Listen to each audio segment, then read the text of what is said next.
Good afternoon, Kaiser students. It's Miss Torpy. I hope everyone's having an awesome Friday today. I just wanted to remind the families, don't forget about our pickup of our belongings next week.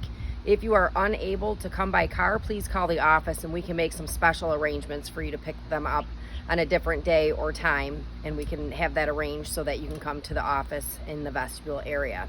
So boys and girls, I've been sending you Schoology messages today for those students that have been completing most of their assignments or quite a few. So go check out your Schoology pages today to see a special video that Miss Torpy shared with you. So hopefully those of you that didn't have your name recognized, you're still working on your assignments and getting those to your teachers. So I have a special story for you today. So I'm going to turn the camera again and I will show you the book.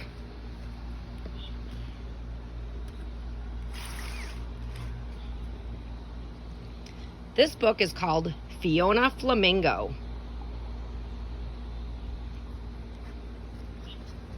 And it is by Rachel Urrutia Chu, illustrated by Kate Jeffrey.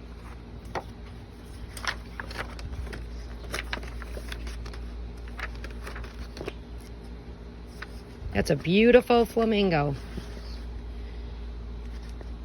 On a beautiful Sunday afternoon where life was simply the best, a little flamingo named Fiona hatched from her egg in a nest.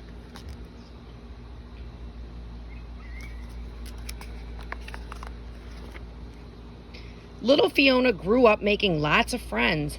They played flamingo games from day's starts to day's end.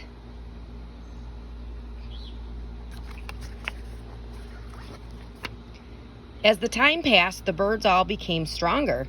They also got pinker and their feathers grew longer.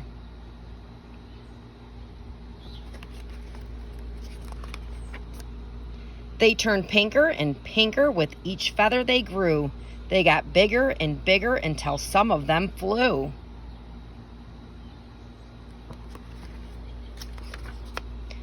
Fiona remained featherless until it happened one night. She woke up with feathers, but they were bright white.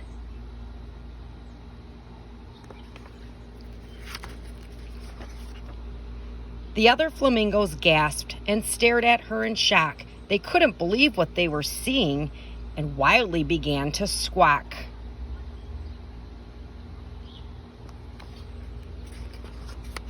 Her friends looked at the white feathers, not knowing what to think. "You're not the right color. Flamingos are supposed to be pink."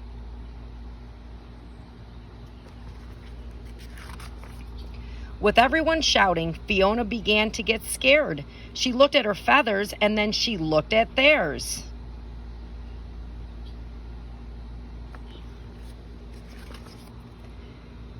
"You don't have to be so loud, and please don't make a scene."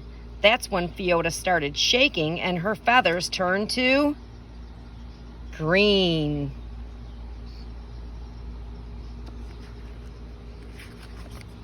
When her friends saw the change, they squawked louder and meaner. Fiona got more anxious and her feathers grew greener.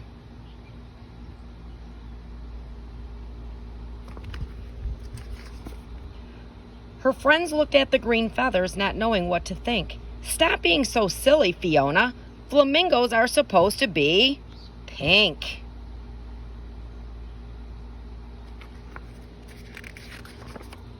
"Oh no," said Fiona. "This is worse than just bad." But her friends kept on squawking, and then Fiona got mad.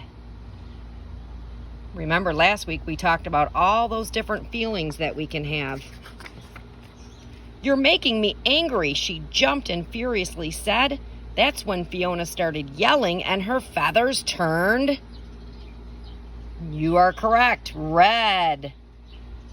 Now she looks really upset and angry. The flock became silent, hoping things would get better, but Fiona got madder and her feathers grew redder.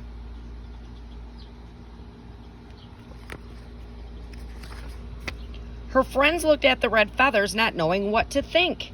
"Don't you think you should calm down now? Flamingos are supposed to be pink." They all rushed to hug her, and now Fiona felt bad. Her anger was fading. but now she felt sad. Those are good friends. She whimpered and cried, "I'm all mixed up in hue." That's when Fiona started sobbing and her feathers turned blue. Now she's sad. The flock watched from afar and their concerns grew truer, but Fiona just got sadder and her feathers grew bluer. Her friends looked at the blue feathers, not knowing what to think. Just what kind of bird are you? Flamingos are supposed to be pink.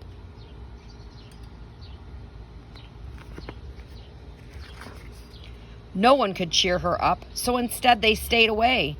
That's when Fiona got lonely and her feathers turned to gray.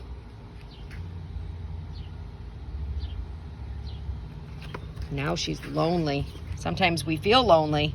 A young chick floated up with a gaze so pure and true. "I hope my feathers change colors when I'm as big as you."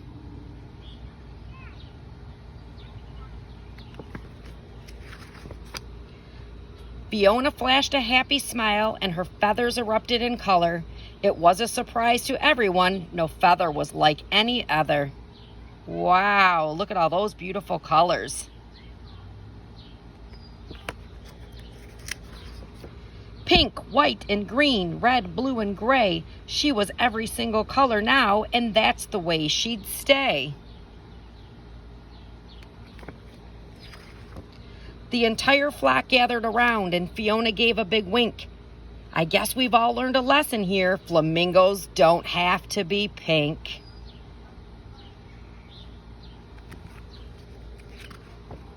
And that is the end.